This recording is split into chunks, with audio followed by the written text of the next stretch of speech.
It is my privilege to introduce to you this week's original artist of the week from Houston, Texas. Please welcome Brandt Henley. Brandt, welcome to Good Talk. Hey, Robin. Thank you. Nice to be here. You're very welcome. It's a pleasure to have you here. So it's no surprise to our regular viewers that we are a big fan of Socially Distant Fests on Facebook. We have featured a number of the artists that we've come across on there, and we've also talked to Jacob Allen, the founder of Socially Distant Fest. And we were lucky enough to stumble across Brandt recently. What you do is literally like wrapping yourself in a warm blanket.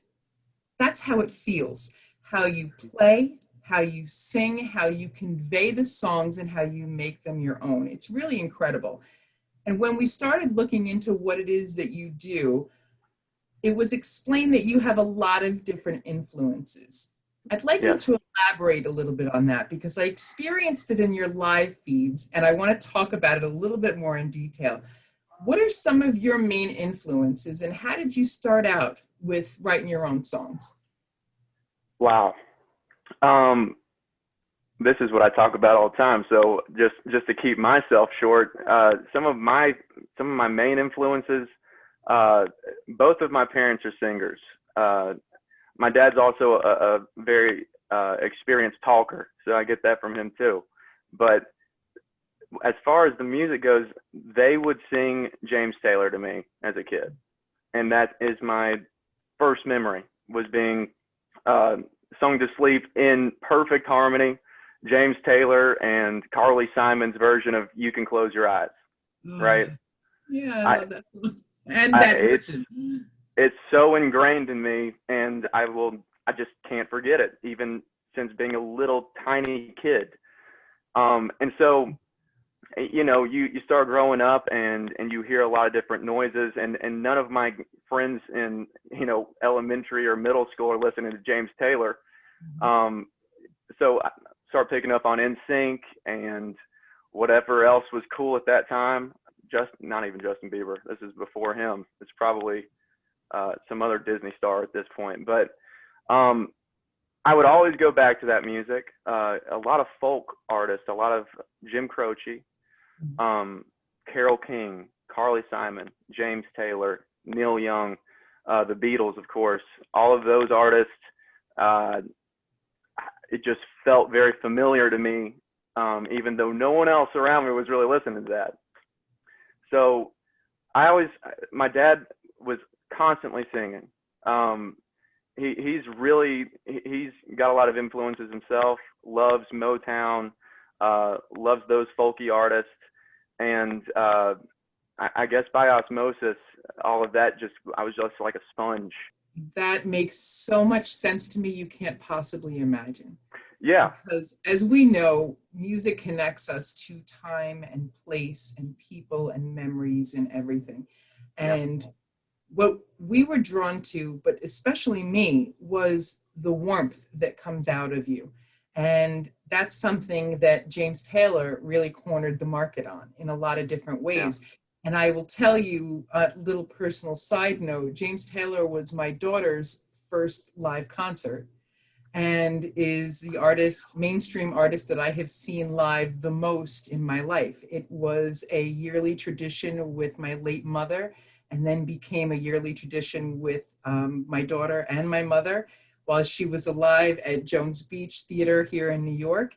And it's an outside amphitheater with the moon and the stars and the breeze and James. And that makes complete sense because it wasn't that you sounded like James, but it felt like it. And now that you named it, that makes sense.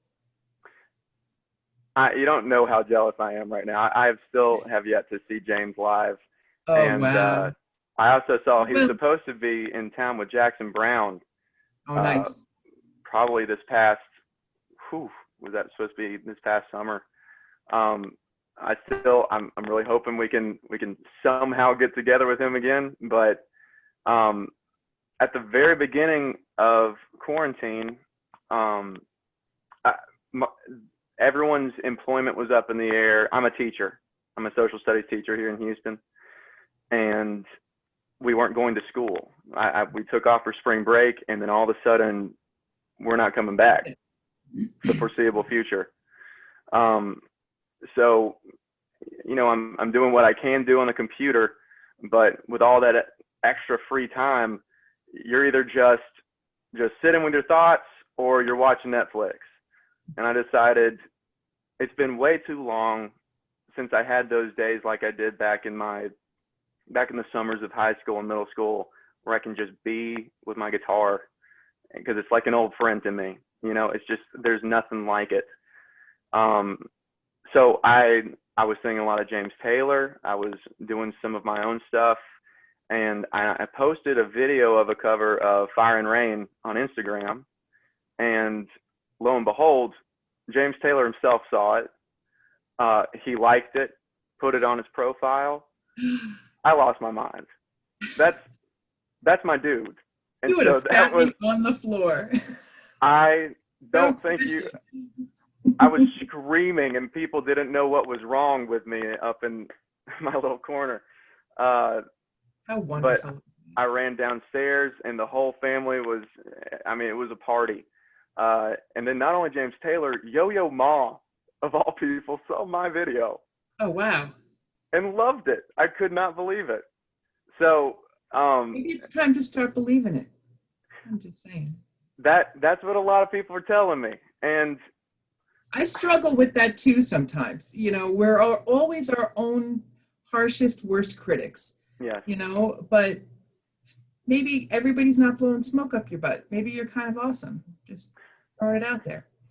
Yes. And it's still I'm still coming to terms with grasping that concept that people really like what you do. It was something that was for me for a long time. It was just my personal passion, and it usually didn't leave this room, but once you get a little recognition, especially from your hero, I decided, let's just do this, man. I never know what you're going to do next with the videos that I've seen. So two of the ones that really stood out to me, and we haven't even talked about your originals yet, but we're going to show your video, and that's going to speak for itself in a minute. Two of the ones that really stood out to me was a cover that you did of a Brandi Carlile song, and you made it your own, and you were performing it in the middle of the night in a Houston hurricane, and you made it your own as a tribute to your dog. Now, saying that, there could be people think like, oh, it was a tongue-in-cheek thing. It was so beautiful that I was in tears at like 4:00 in the morning. Oh my goodness. And it was so thoughtfully, beautifully done. And, you would pick Brandi Carlile, who is such a phenomenal songwriter. Don and I actually cover one of her songs, The Story, and I wish I wrote that to this day. It's so incredible. And so that's what you started with. And I'm laying there going, okay, we're in. Let's see where this goes. And then maybe 15 minutes later, you're doing an acoustic cover of New Order. Yes. And my head changed shape. So it really, I had no idea what was going to happen next. And they were all soothing and warm and welcoming and comforting. And that's just a gift. And I'm so glad that you decided to share it with all of us. It's about damn time. Thank you so much. Thank you. You're very welcome. So we're going to tell our viewers that you have music pages that are in progress, because as he's explained, this is still kind of new to him, and we're going to push him along a little bit. So for the time being, we want you to check him out on Facebook and Instagram as Brandt Henley. Please support what he is about. Encourage him to get his music out there. He's got a recording project that's in the back of his mind that he's been talking about doing, and we really want to see that happen, because you've got a lot of good stuff that you're going to be sharing with the world, and we're looking forward to that. Thank you so much, Robin. This is incredible. And also to think that I'm all the way down here in Houston, Texas, and I've got people from New York and Maine and across the big pond that enjoy what I do. It's the ultimate inspiration for me, and it's kept me sane through this really crazy time. So thank you so much. You're welcome. That's why we like having a good talk. Hello, my name is Brandt Henley, and this is a song called Turning Around.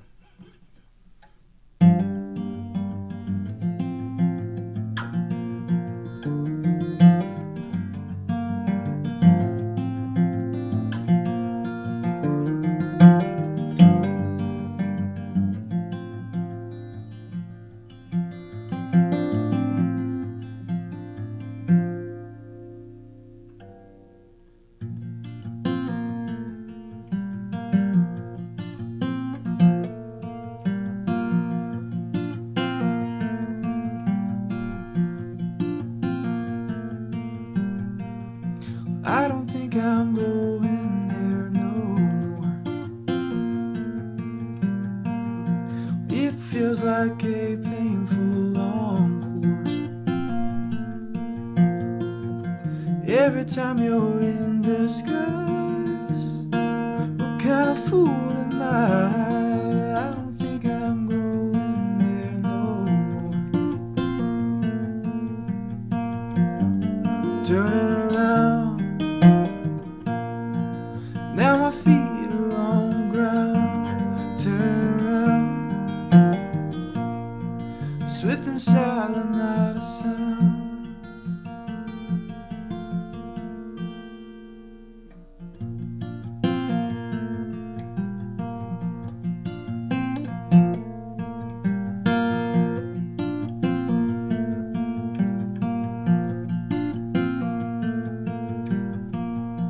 I don't think I'm going there no more.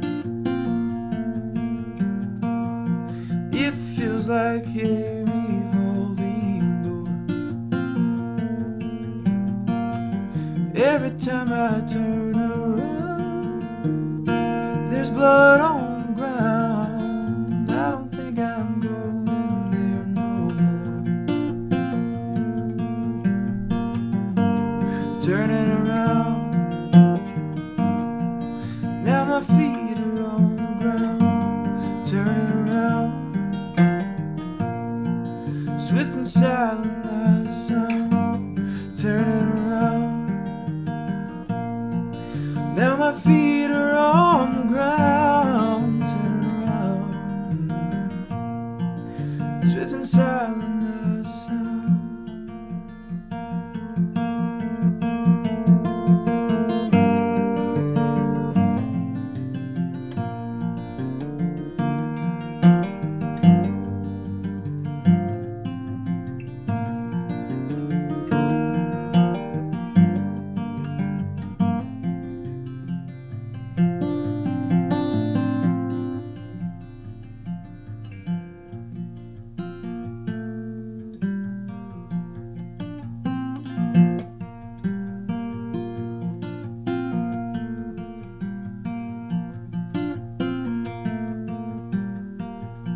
I think I'll go back there once more. Haven't you all heard that line before? I'm different now, no more dreams. Promise no more schemes. I think I'm going there once more.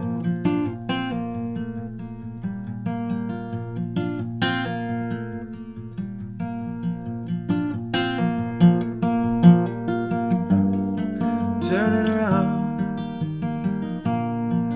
now my feet are on the ground. Turning around,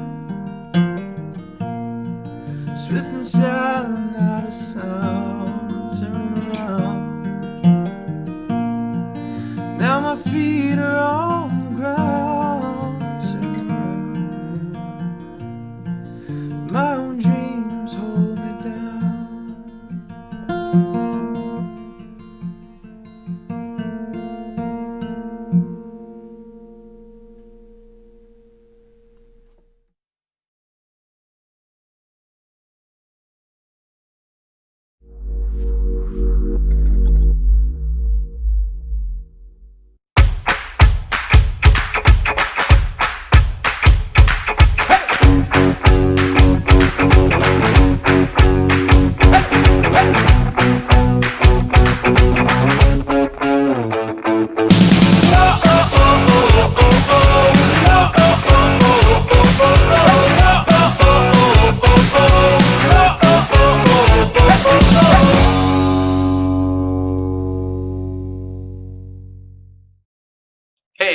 this is Motorcycle Mike, the personal injury lawyer. I've been riding motorcycles my entire adult life. During the course of my 30-year career as a lawyer, I've also represented countless injured motorcyclists. If you're one of them, I can be of assistance to you. Go to my website, please, motorcyclemikeesq.com. I'll always be there for you. I'm on your side when you ride. Hi, I'm Robin Eve. And I'm Donnie Vapor, and together we bring you Good Talk on the Strong Island TV network. We love being able to bring quality content to you every single Sunday, and we look forward to doing that for a long time to come. We are currently looking for sponsors and advertisers for our show. If you have a product or service that you're looking to promote, do you have new music that's available? What would you like to have a good talk with our viewers about? Email us, goodtalktvshow@gmail.com. We have all different types of packages available to help you get the word out about whatever it is that you're promoting. Join the Good Talk TV and Strong Island Television family and email us today. Looking forward to working with you.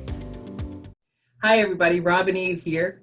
I am really excited to introduce you to our next guest. This is a longtime friend of mine and a ridiculously talented photographer who has photographed every single person that you could possibly name in one sentence. Please welcome Wayne Herrschaft to the show. Wayne, welcome to Good Talk. Hi, Robin. Nice to see you. It's really nice to see you too, my friend. It's been a while. Yes, it has. Thank you for tuning in from Florida. I know you moved down there with your beautiful family not that long ago.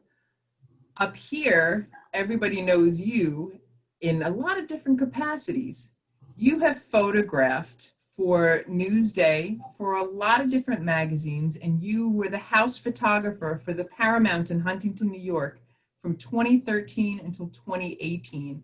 And your pictures are a resume unlike anyone else's. How did you get started taking pictures? Well, I started years ago, as far as rock bands were concerned, 1982. I snuck a 35 millimeter camera. I wore 2 pairs of underwear. I put a zoom lens between my legs and the body of the camera in the front of me.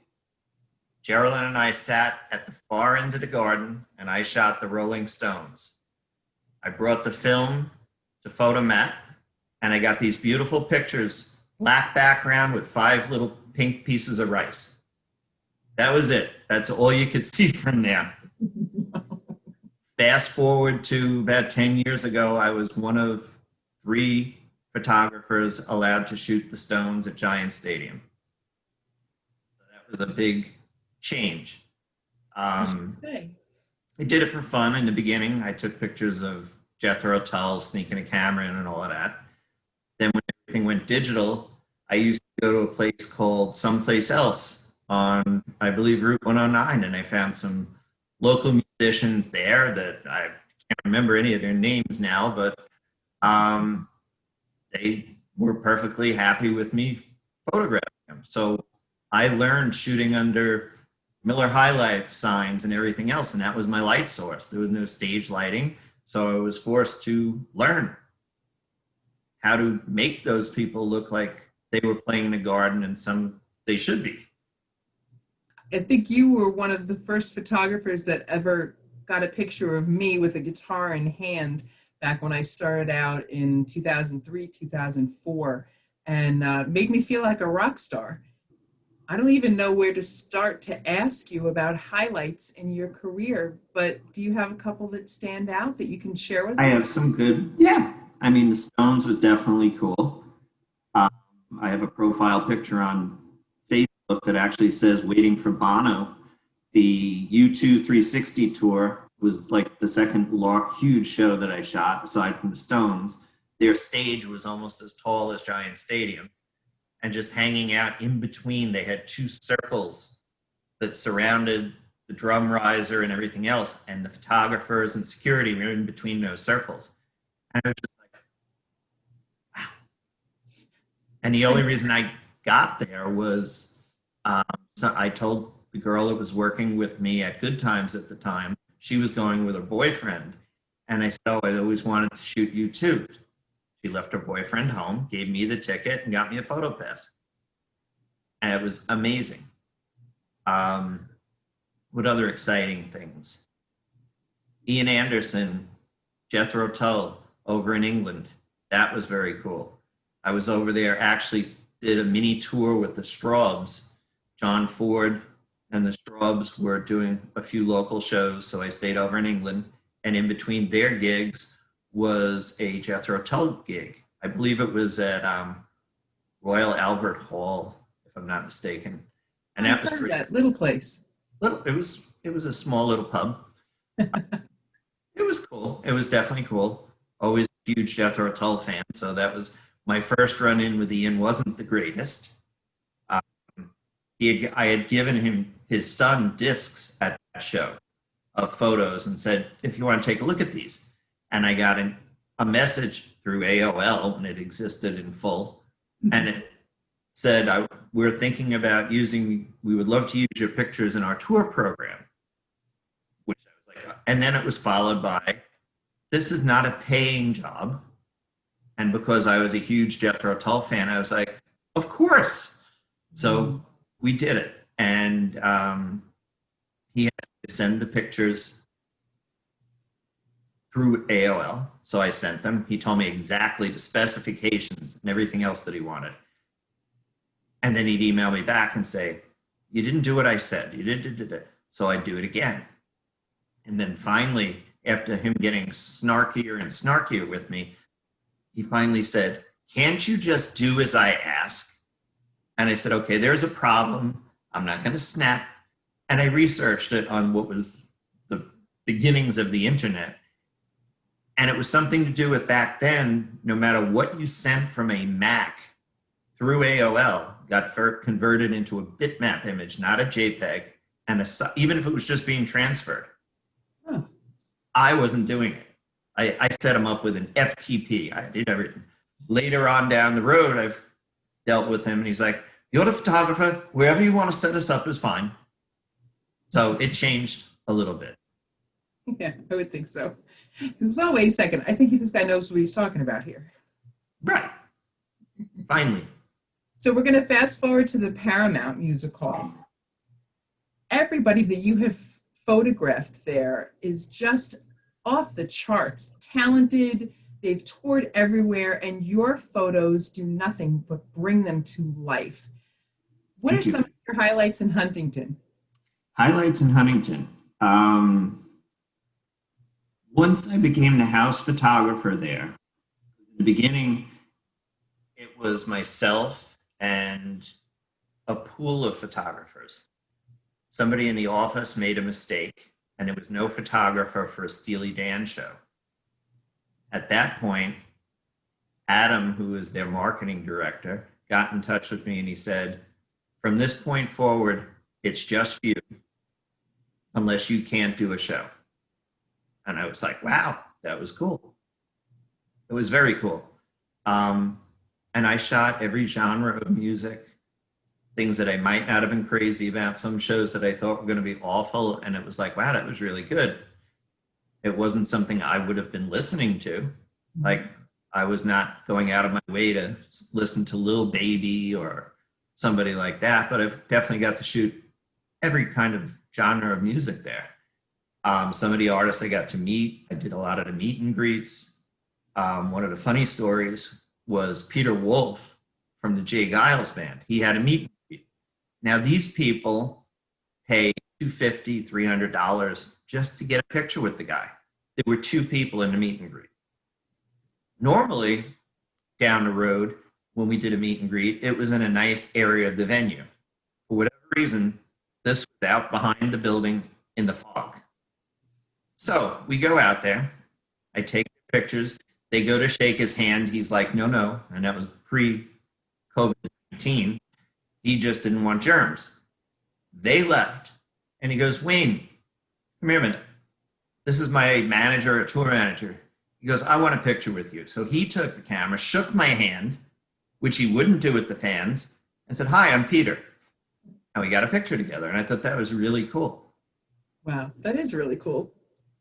But I met quite a few there. Melissa Etheridge, Billy Gibbons, Dusty Hill from ZZ Top, Rachel Platten, who else? I can't remember. Grace Potter, Gavin DeGraw. Another cool story from the Paramount is Dana Carvey played there, Okay. who was in a famous movie by the name of Wayne's World. So I went there that. Excellent. Sorry, had to. So I'm suing them because they used my name. But aside from that, I had an original Wayne's World t-shirt. So I brought it, went down to the green room, asked him if he could sign it, told him my name. Party on, Wayne. On the shirt, he wrote Dana Carvey. So I've got that. That was cool. I can't even imagine what your collectible collection looks like. I got some stuff, but not as much as you would think. I have the pictures. Like today, I didn't even realize half those pictures. I knew they were there when I took them, but that's only the tip of the iceberg.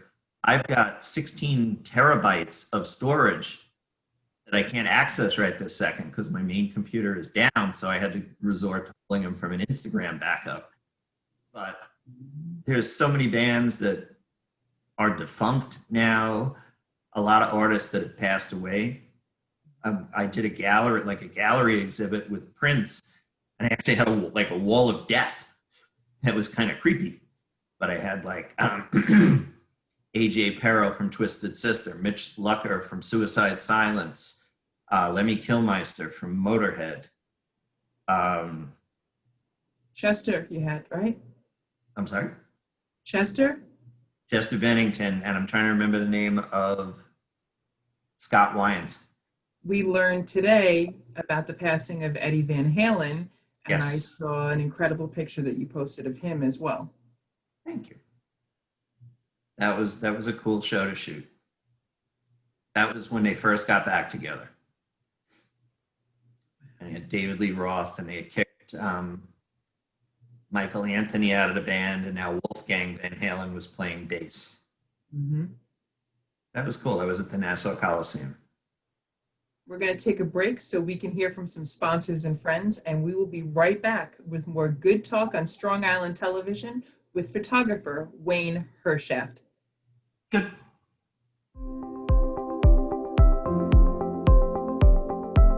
Thank you, Pulmonary Wellness Foundation, Good Talk TV sponsor. Please visit pulmonarywellness.com to learn more about this incredible organization.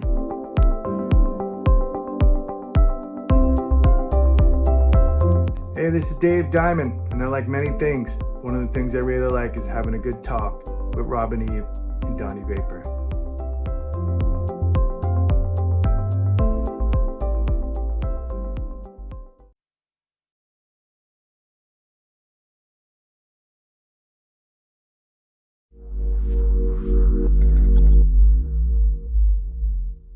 Writing a book is the adventure of a lifetime. Red Penguin Books take pride in giving our authors a publishing experience that is stress-free and celebratory all the way. Some of our authors first approach us with no more than an idea for a book that's ready to sprout. Others submit completed manuscripts. Whether you're at either end or anywhere in between, our goal is to get you published. At Red Penguin Books, we offer options and opportunities that are unique in the world of publishing, and all of them are designed to keep you, the author we so deeply respect, in the driver's seat, unlike other publishing houses. So, if you want to write a book and are looking for a publisher, we've got you covered. Red Penguin Books deal in publishing services, book development, and ghostwriting for digital, print, and audiobook. Call us at 516-448-4993 or visit our website www.redpenguinbooks.com. And we are back with photographer Wayne Herrschaft. They gave me this. They gave this to every artist that played every show they played. I was the only other person to get one.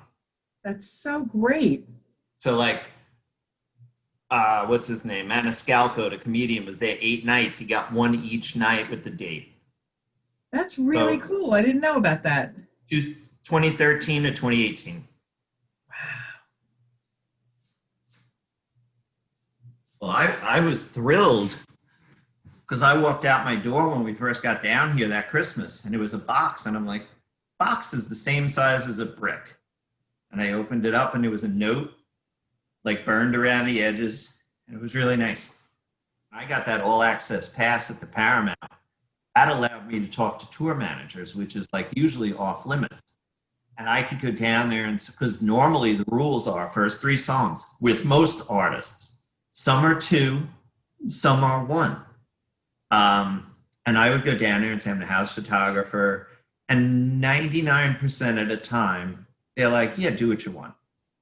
1 or 2 bands like who's the prog rock band from Long Island? Steve Matasavich, like the guitarist. Peter? Yes. Nope. Can I shoot some wide shots from the back to get the crowd? Nope. Now, there's a band that has played the Paramount a number of times. Tell me about the New York Bee Gees. New York Bee Gees. They were an amazing band to shoot. I wasn't sure what I was getting into, and they just nailed it as far as the sound, the look. At the time, they had a Donna Summer impersonator that was phenomenal, and I became friendly with the band, so I had better access than just standing in the crowd. But yeah, I became fairly close with Peter and Tammy and everybody. They've played down here, and I've shot them. So that was pretty cool. So I'll tell you, they are really a fan of yours as well. And we feature them as a tribute to tribute artist in season 3, episode 1. And they've got a little message for you. Hang on a sec.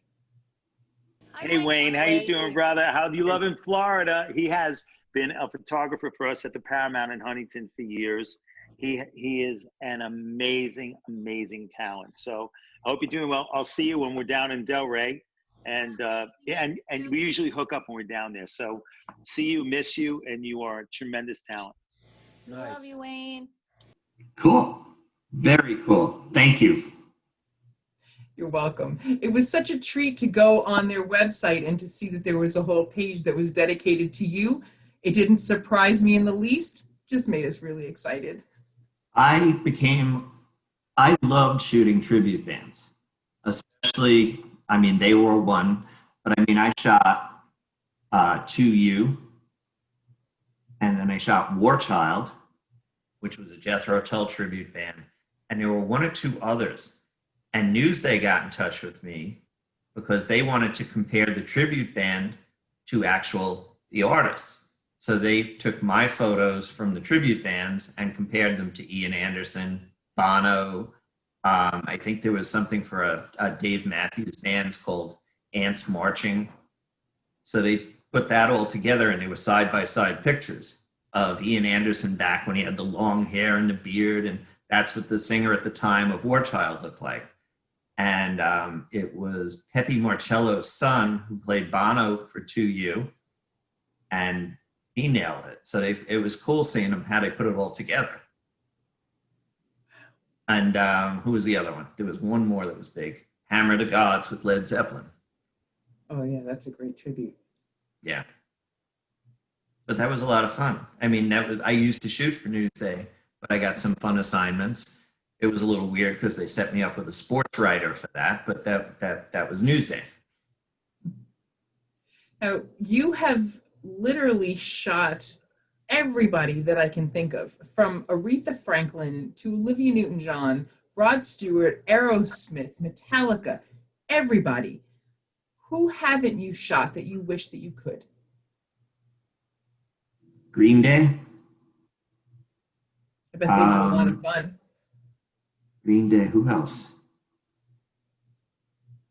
That's the biggest one that I can think of.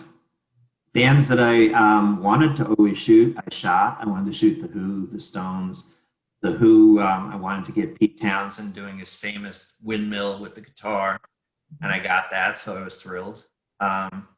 Most of the older bands, I had a purpose. The newer bands, I just shot to shoot, but I wanted to catch them doing their signature things. Ian Anderson with his flute, Roger Tolcher used to swing his microphone around like a lunatic. And Pete Townsend with his whole thing. You realize on a personal note that as you talk about photographing all of these people, when I think about you photographing my wedding, my head changes shape, right? I remember that. In the tree. In the tree. That's where you put nuts, in a tree. Amen, brother. Wayne, I can't thank you enough for sitting down and having a good talk with us. We're going to show some of your photos. As he mentioned earlier, this is just a tip of the iceberg. We ask for you to please check him out on Instagram and support what he's about. His eyes are great. His talent is incredible. He's a really great guy, and we are just so happy that we got to sit down and have a good talk with you. Thank you so much, Robin. It was a pleasure. And a long time coming. We've tried to do this a couple of times, and we work it out eventually. Things went amiss. But then they all come back to center, and we love that. Well, I love you, my friend. Thank you for this. Thank you for having me. You're welcome.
Hi, this is Tammy Wolf from the New York Bee Gees. And this is Mike Flintz from the New York Bee Gees and from Riot. And we love having a good talk with Robin Eve and Donnie Vapor. Love you guys. Thank you.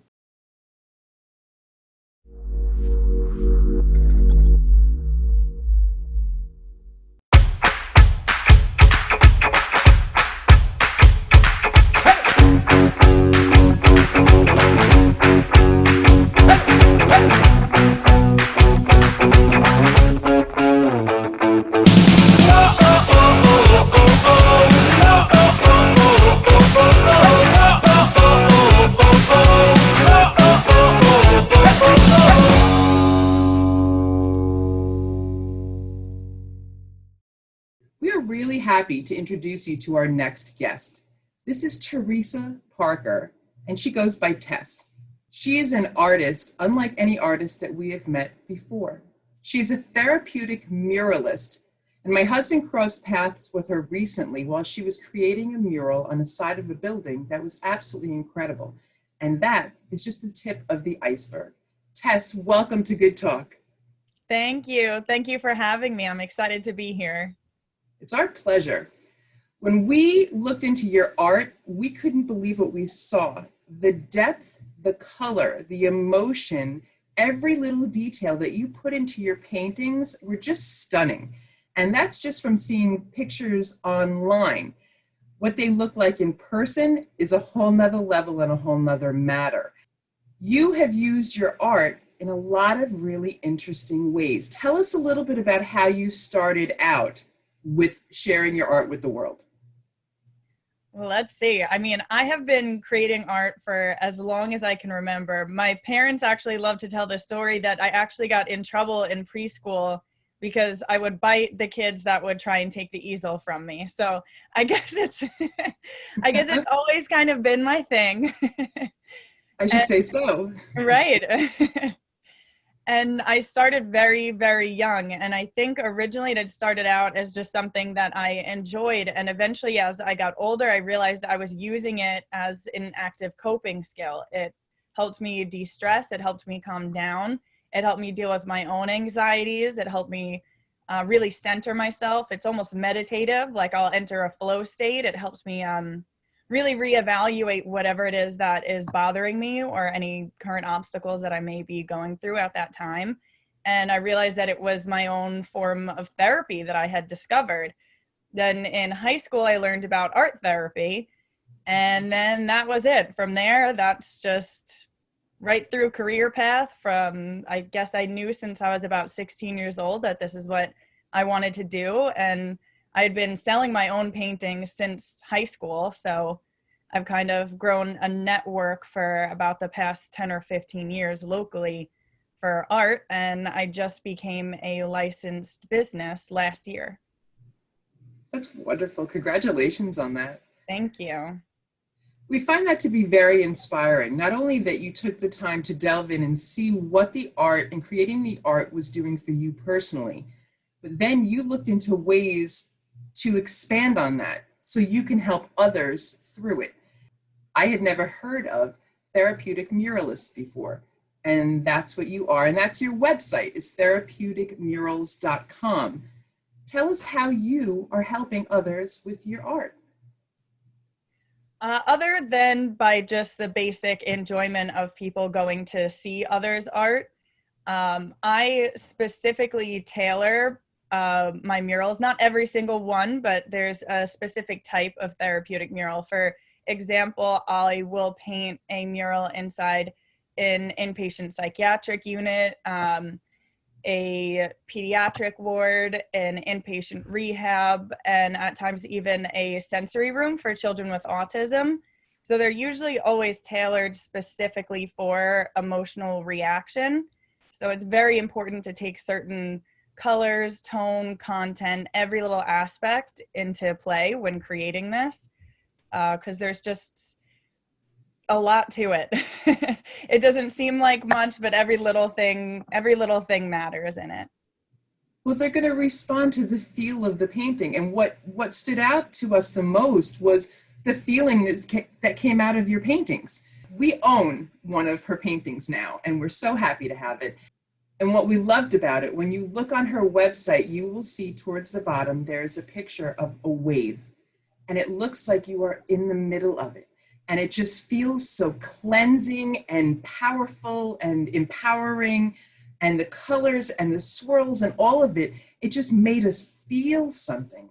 So that you're taking the time to specifically detail and cater each of your pieces to the autism community or to the mental health community with the psychiatric units and all of these different things, we find that to be incredible because it's really tapping into art in a new way that maybe people weren't able to name before.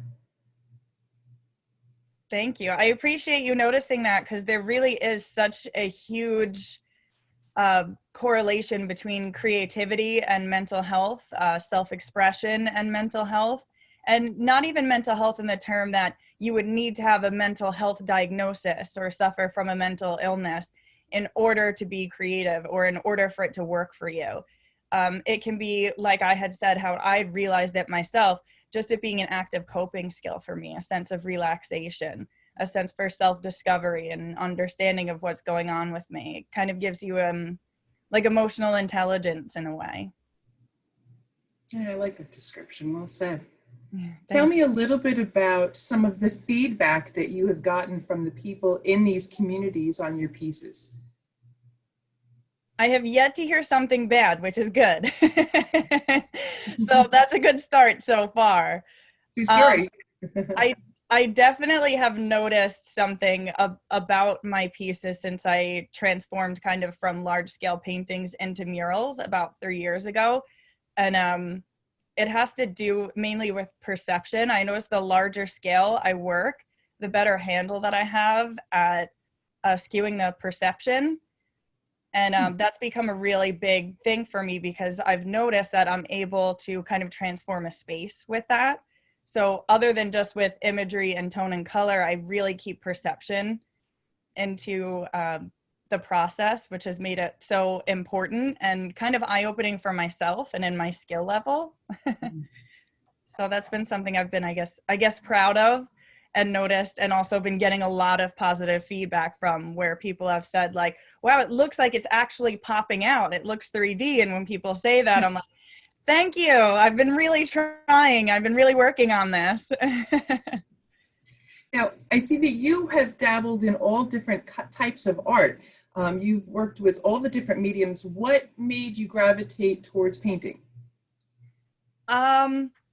Good question. That is something I've actually been trying to understand myself. I think I have tried pretty much everything. I have my bachelor's in studio arts, and so I pretty much worked with every medium that there is. But I just always find myself back with painting. And I always say that I'm not really very good at drawing. People are always like, how can you say that? But I just don't have that skill set of taking a pen to paper and making it look as good as when I just put paint on a paintbrush and kind of have at it. So I think it's just one of those things that I've just worked and enjoyed so much over time that eventually it's really just become a part of me. That makes sense. And when you work on one of these really large murals, like on the side of a building or something, do you sketch it out on the wall first? Are you freehand? How do you plan out the painting? It's usually all in my head, but if I'm doing it for someone else and it's a specific commission, I'll always do drafts first so that they get a good idea about what it is that I'm going to put on the wall and what it's going to look like. And then from there, I freehand it all. Wow. Picture yourself about 20 years from now. Mm-hmm. Where do you want to be? And what do you want your work to say about you?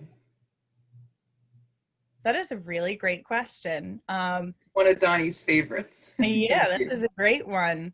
In 20 years, I would love to see myself, most importantly, successful, but not in the successful sense of having like a lot of things and a lot of money. I mean, success in the sense where I feel accomplishment. I've made others realize about themselves what I have. Like I've been a guiding light for others as well as for myself. And I've sold a bunch of paintings and enough to get me somewhere like British Columbia. That's a good somewhere goal. beautiful, just somewhere beautiful painting. I like that. I wish that for you. Thank you. Thank you so much for sharing your story, for sharing your art with all of us. It's really a wonderful thing that you're doing, and we're so happy that our viewers got a chance to meet you. We ask everybody to please check out therapeuticmurals.com and support what this lady's about. Tess, thank you so much for the good talk. Thank you so much for having me. It was a pleasure. You're welcome.